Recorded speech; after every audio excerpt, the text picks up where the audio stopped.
Closed doors, I'm a fool for your love.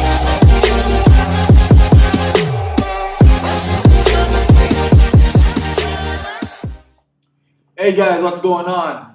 Welcome to another exciting episode of Real Talk. Today we have the very talented Sharife Sergeant in the building. We're talking about a man that has represented Antigua and Barbuda globally in the field of basketball, and he is now doing an amazing job at ABS television in the field of sports. Reef! My brother.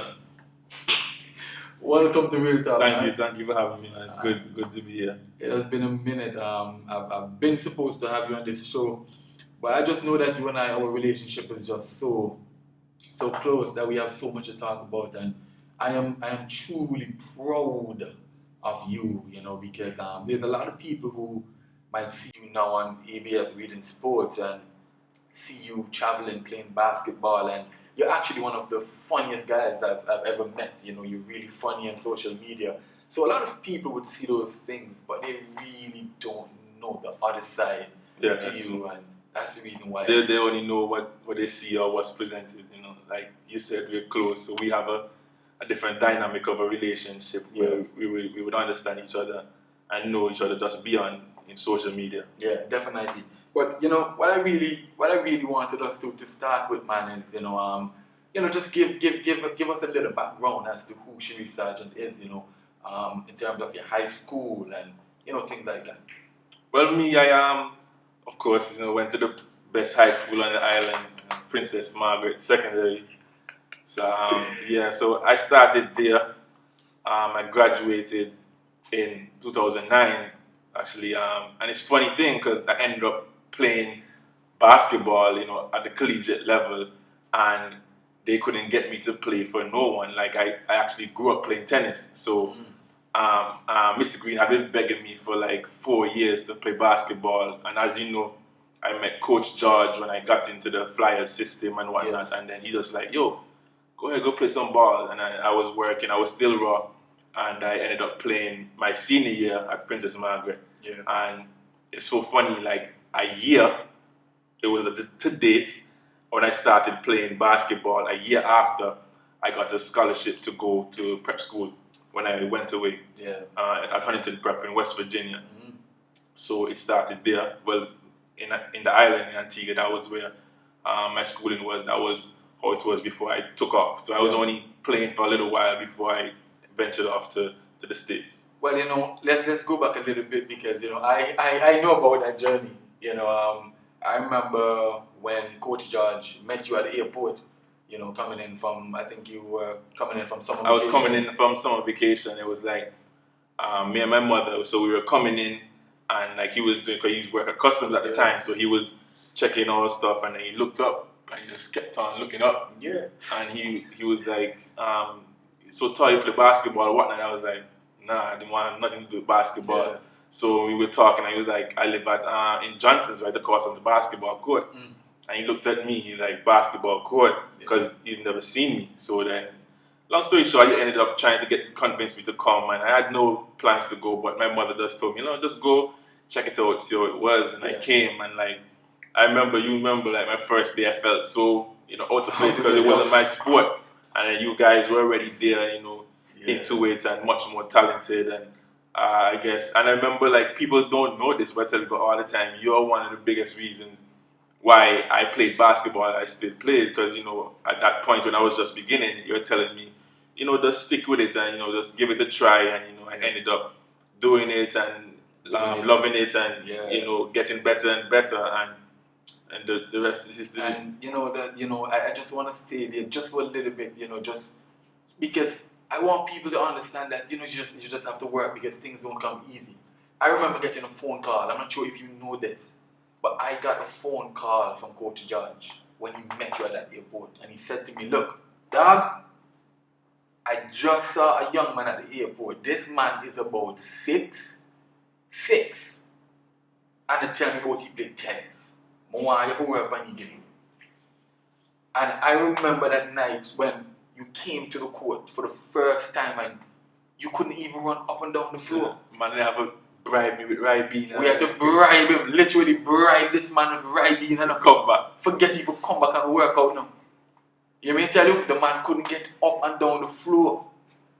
And he wanted to give up. And I can remember, just me telling him, bro, do not give up. Do not give up. Let's go. And he stuck with it. And you wouldn't want to believe what happened next. After he got the scholarship to go to prep school. Yeah, it was Huntington Prep in West Virginia. In West Virginia. You actually left from there and then you go to... Yeah, I went to West Virginia Tech. Uh-huh. So it was an NAIA school. I went there for my first 2 years. Mm-hmm. So I played my freshman year. Then I redshirted my sophomore year.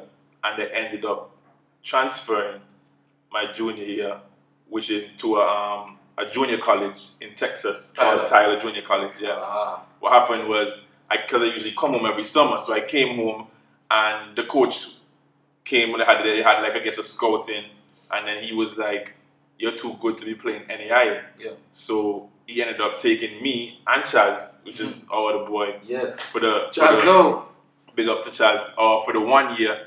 So from there, it just really took off because I only had to go there for 1 year, and then after that year, I ended up going to a Division One, which was Stephen F. Austin, where we ended up winning the championship. You guys know, tournaments and whatnot, and it just went from there. And it was a funny story. Like everything kind of like, I thought everything was crashing down because I had already transferred twice. And throughout the season, me and the coach didn't really get along like that. So I ended up having to transfer again. But at that point in time in the NCAA, you couldn't transfer twice. Yeah. So I ended up having to go back to an NAIA school, which in my first school, West Virginia Tech, they reached out to me. And, I was like, yo, it's my final year. I want to go to a team where I'm familiar with everyone and the system, and at that point in time, I was much, much better than when I started. So I was coming in now, but now I had a different role. Yeah. You know what I mean? They trusted me to be a leader and to go and get it. And ended up being probably statistically the best year of my college career. I remember that. Ended up being an All-American. We went to the national tournament the first time since the 80s. Played in the All-Star game in the Kansas City. And, you hear that? Everything. I'm not a person. People will see me on the road and don't even know. I'm not a person to talk about, things that I've been there, seen the world. You know that. I know that, right? But it's very important because the aim of Real Talk, right, is to let people know that it doesn't matter. It's not where you start. It's not where you start now. Yeah. It's how you finish. You know what I mean? And you couldn't even run up and down the court. And you worked hard with the help of Coach George and your other coaches that you've met throughout your career in the field of basketball. And you went to prep school and you went to college. Then you ended up being an All-American, which is big time. I saw you on TV. I saw you on ESPN. A little island boy who couldn't run up and down JC court. I literally sat down in my living room, bro, and I saw you on ESPN television. A world. The whole world was watching you, bro. And just to tell, like you said, to tell people, like, it takes a lot, and it's all about a mentality. Because what happens I realized, and it was in me too, we as Caribbean people, we have this kind of laid back and lackadaisical attitude towards stuff. And then when I went away the first year in prep school, and I saw the kind of talent that was there, and the kind of athletes, I told myself, yo, you're so behind. And it just put something in me to work harder and to work harder. And then I remember before I left, coach would have to beg me, like, try to, yo, get on, let's go to the gym. Come on, what are you doing?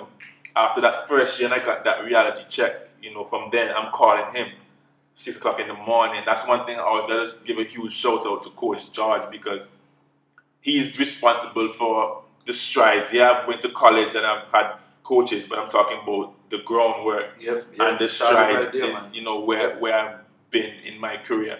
And not even that as a person, because he's more than just a coach, like a father figure to me. And it could be 12 o'clock in the morning, 5 o'clock in the evening. I'm like, yo, coach, trying to get a workout in. He's there. He's gonna be on the court. So it's just a testament. The guys just stay with it. Just work hard. I knew where I wanted to be.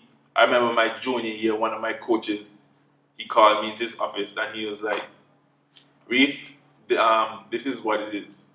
You want to be a player who's just going to play, or you want to do this professionally because you have the ability, but it's all you. It's left in you if you're going to put in the work. And the last 2 years that I was in college, I just grinded. Yep. And you know, there's been so many basketball players who've emerged from Antigua before you, but I can definitely say, you know, for my generation, I personally think that you've done a great job. I actually saw you going to the NBA. You know, I always had that vision of you going to the NBA. You have the height, you have the, you know, you're talented. You know, you work hard, and you were able to play semi-professional basketball. Could you just share a little bit of information with us today about that? When did you realize that you had the capabilities to be a professional? Well, actually, I played professional. It was in my junior year. Like even though I didn't get along with the coach, I saw my ability, and even in my senior year, I led my team in scoring, and we were playing against high quality opponents, and I realized that, yo, you can do this at this level. So after my senior year, like, I had a few agents reached out to me, and I ended up signing. And the thing about that, I was injured after my senior year, because actually I played my whole senior year hurt. I had tendonitis in my knee, but I was still mentally, I was locked in. So I told myself, you know, I'm still going to play. But time had passed, and my agent was hitting me up, we have some places for you, Spain, whatnot. But I was like, to be 100% with you, I'm not fully healthy, so I gotta, you know, get back to that point. So I ended up getting back there, and then he hit me up. He had a call, like, yo, I got a job for you in Iraq. I'm like, and it was in my head at first, I'm like, Iraq. But then I'm like, yo, you gotta get this money. And I'm like, if it wasn't safe, people wouldn't be there. Yeah. So that was where my first playing professionally was. I was in Iraq, in Baghdad. Wow.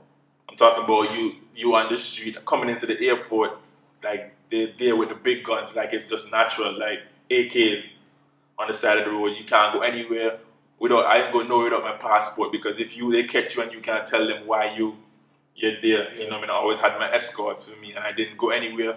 I didn't go nowhere. Games, practice, to the hotel.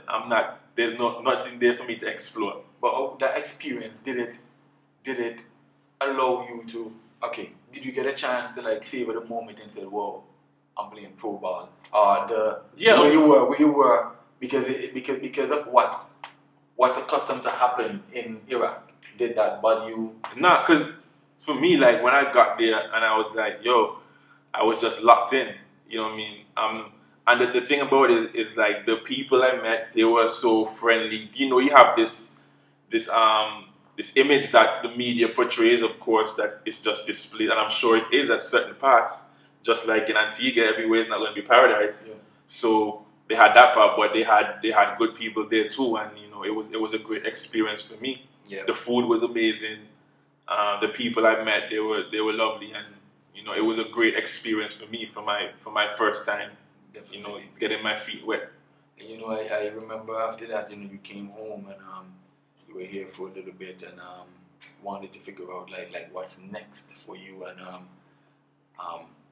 I think right now you're still playing ball, you're still playing for Flyers. Yeah. But right now you're doing such an amazing job. You know, after getting to live that, you know, you went to prep school, you went to college, you traveled the world through basketball, and you live all over the world. All over the world throughout the game of basketball, and not many people can say that.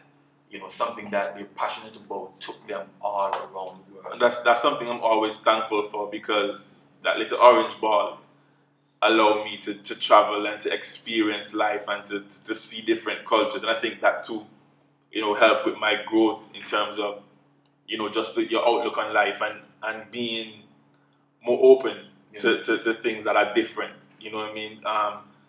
You may not agree with things that may not be your way of living, but that doesn't mean it's the wrong way. So you just have to have an open mind, and it's crazy about the thing about it. I always say, you know what I mean, if you can go and you can struggle in another man's country, you can struggle in yours, and if you can make it in another man's country, you can make it in yours. So it just so happened that I was away in Canada because after I had played overseas, I ended up going to Canada and I was playing in the Canadian League there, and I got injured. And at that point in time, I was just like, the time that to do rehab and whatnot, and I'm just like, okay, trying to just go make it in a career, and I just kind of like put up the basketball for a while, and that was the end of the professional side.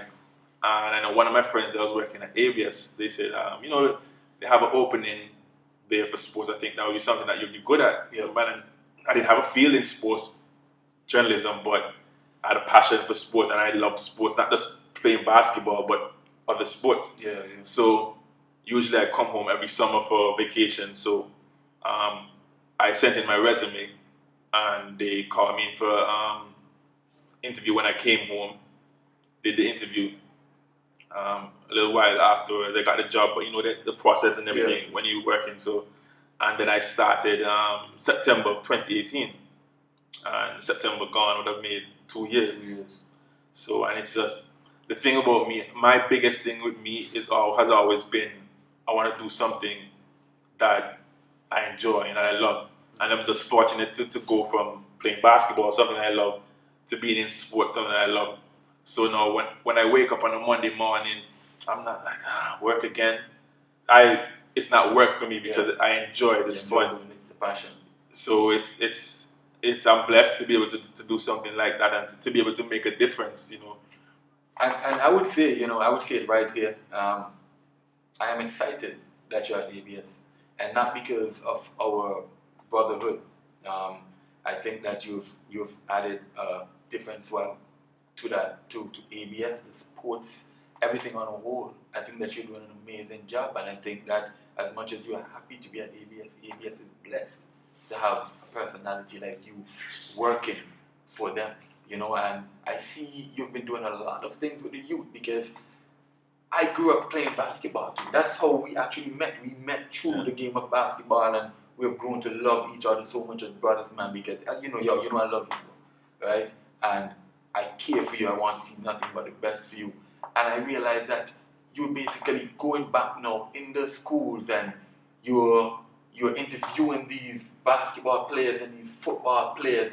You're doing things that when I was growing up and playing in the school league, I never had that. And that's one of the biggest things for me, is because of the fact that I've been there. So I know how it is. That's why I make it my duty to go. I'm actually over all the school sports. So all the court sports would just be basketball, tennis, volleyball, netball, whatnot, but school sports.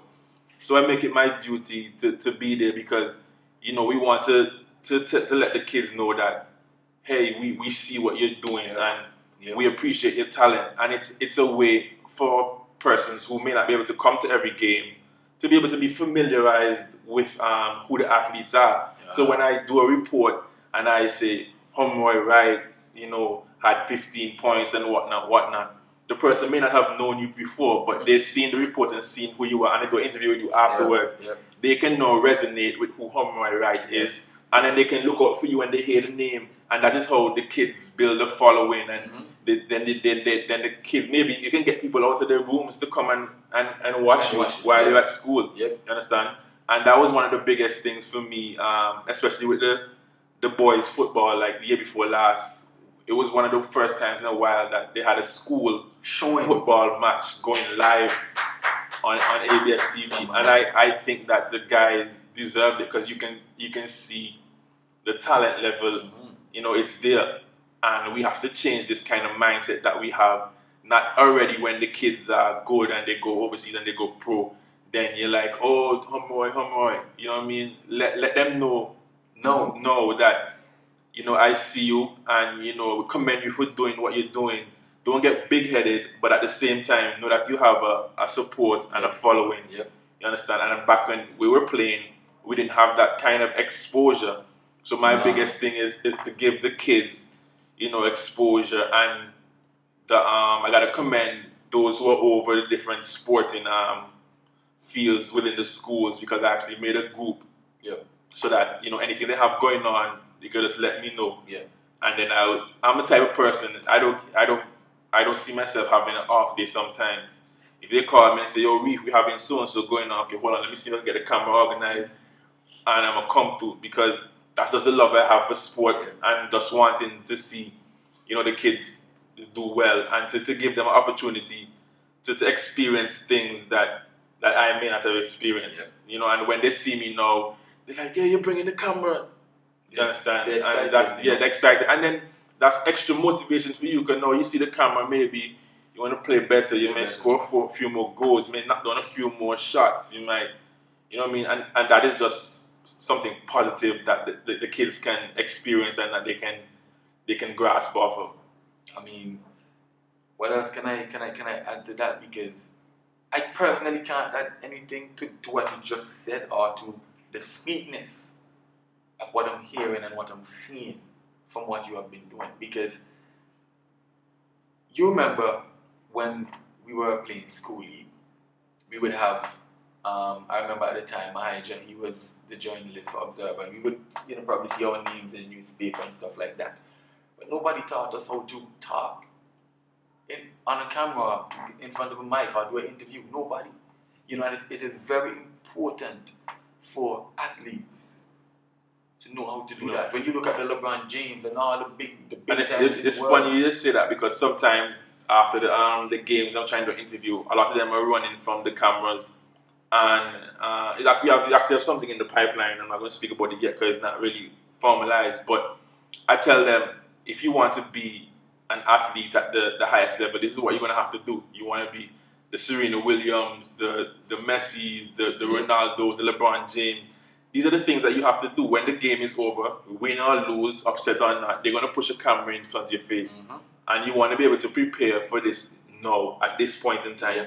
So I tell them it's okay. I actually coach them through it.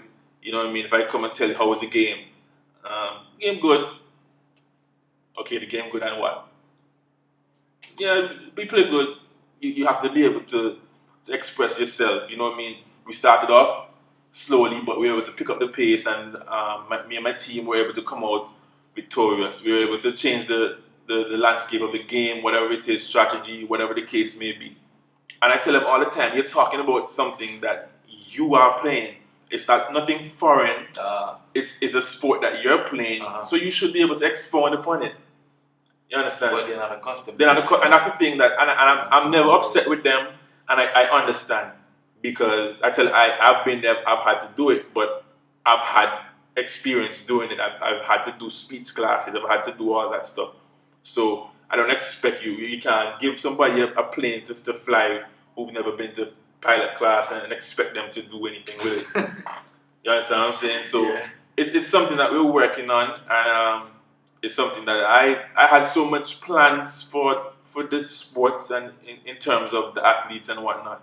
But COVID kind of put a spoke in the wheel. But whenever we're slowly getting back to being able to be in schools and for them to be out there, so hopefully things can change in the future. But I'm excited.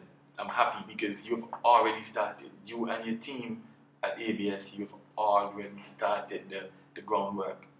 I remember seeing the football game shown on TV. I've never seen that in all my life, right? I see you at the basketball games. I see you at the tennis court. I can see the groundwork. And so, it's something fun for me, because a lot of the athletes, especially tennis, they didn't know that I used to play. So I'm the type of person, like, I'm not going to go out there I'm not coming to no games in my suit and tie. Sometimes if I'm on the clock, I'm pulling up in my sneakers and my shorts, and it was good. Let's get on the court. Like, you know how I am. Yeah.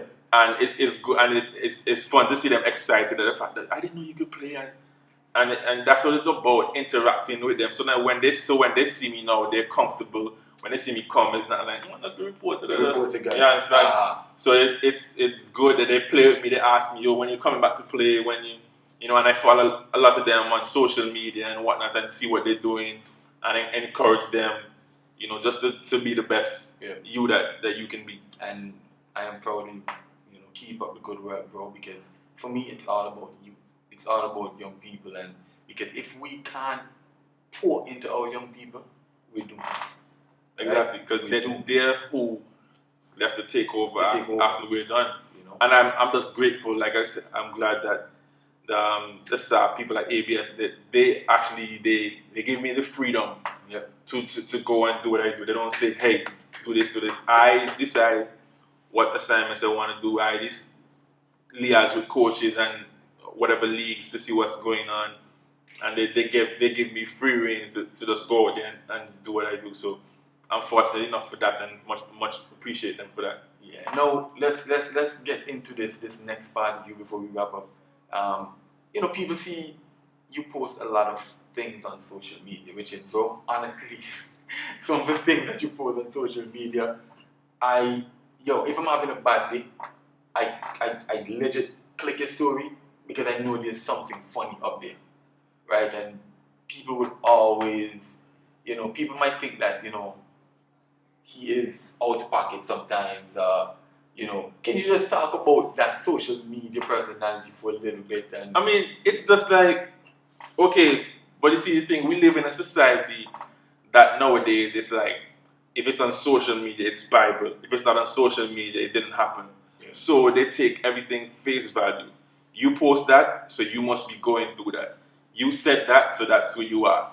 Which in some parts of it, yes, that's my sense of humor, that's my personality, but it's not like a black or white thing, that's what it is.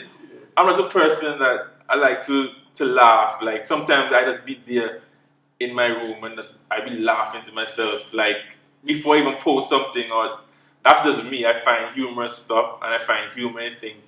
And I'm the type of person that I could be having the worst day ever, and you will see me and interact with me and you would never know. Never know. Because I believe in just positivity and just making the best out of something. Okay, you can't change it, then you just got to live with it. You change what you can change. But for me, and a lot of time, I think people like, especially women, when they see me, they think, oh, I mean, I say hi to you because you go right on me on Facebook. And I'm like, I'm not going to do that. You know what I mean? I talk about certain things like women wearing frock and sneakers and stuff. So like when they see me and they have on, they go run. I'm like, it's not like that. But do you know that people actually follow you for that? I know that they do. So funny. I know, and it's fun. We can all have fun and laugh, and a lot of times people who don't know me get this idea that I'm arrogant or that I'm. I mean, you're gonna get that. People I'm the most approachable. I would be out, and people that I don't know would come and be like, "Yo, your brethren, man, the tall one, boss, where find him from? He's just so funny." And I mean, don't ever stop doing that too. Because if you can give someone a joke, if you can make somebody laugh, you don't know what someone is going through. Exactly. You know, and right now, especially right now, this climate, bro, it's crazy right now. And that's right. I've had times when people message me and just say like they come on a page just for a laugh, or just for they're having a bad day to make the day, and that's what it's about. That's why even when encounter people, you just try to be positive or be just be a decent human being, because sometimes you may not know what somebody's going through, and just you being a decent person to them, telling them hi, you know what I mean, how was your day? Not because the person is a crackhead or maybe not look appealing to you, mean that they're not just a regular, human being. And before we wrap up, what message would you send to a young person, or not just a young person, anyone right now who's trying to accomplish something, who have goals set and want to accomplish them, but don't know how to start? Because remember, bro, you started out from not being able to run on a basketball court to playing professional basketball and working on the nation station, ABS, as a sports reporter. I would just tell them just to take everything in strides. I know we wake up and the biggest thing for you is not to sit down and compare yourself to others, because all horse run alike. You understand? Make small goals for yourself attain those small goals, and then you build up. And the most important thing is to find things that you're passionate about. I understand sometimes we need to work for someone to get it, or to make it, to survive. But find things that you have passion in, and work towards them. And just have a positive mindset, you know what I mean? Take it a day at a time. That's what I can say. Everything happens in God's timing. Nothing happens before its time. And as long as you work towards what you want to do, in time it will happen. Some of the world's richest people didn't turn millionaires and billionaires till they're 40, 50. You know what I mean? Yeah. So just keep at it, and keep at your pace, and when it's your time, it's gonna be your time, and no one can stop your time from coming. Wow, you just heard it. You just heard it from the man Sharife Sergeant. This was another episode of Real Talk. Remember, guys, to like, share, subscribe, leave a comment below. Let us know how you feel about the show. It's your boy H, Wright, and I'm out.